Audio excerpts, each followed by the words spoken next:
आज आपण बघणार आहोत power of your subconscious mind यातलं चॅप्टर नंबर 17 सुप्त मन क्षमा करण्यासाठी कसे वापरावे. चेतना तुमच्या विरुद्ध आकस ठेवत नाही, ती तुम्हाला नेहमी क्षमा करते.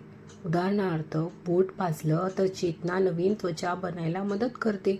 ती तुम्हाला शिक्षा देत नाही. देव कोणाला दोष देत नाही. सर्व दुःख हे तुमच्या विचारांमुळे आलेले असतात.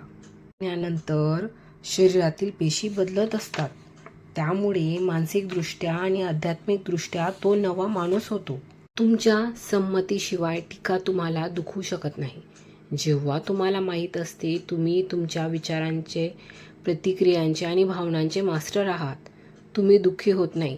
भावना विचारानंतर येतात आणि तुमच्याकडे सर्व विचार जे तुम्हाला त्रास देऊ शकतात वा अस्वस्थ करू शकतात त्यांना नाकारण्याची ताकद आहे. बरे होण्यासाठी क्षमाशील असणे आवश्यक आहे.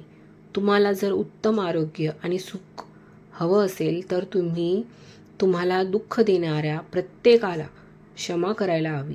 तुम्ही जोपर्यंत दुसऱ्यांना क्षमा करीत नाही तोपर्यंत स्वतःला क्षमा करू शकणार नाही.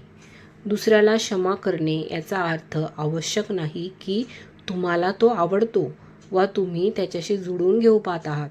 दुसऱ्यांसाठी आरोग्य, सुख, आनंद मागा. क्षमाशीलपणाचे तंत्र. मन शांत ठेवा. देवाला स्मरण करा.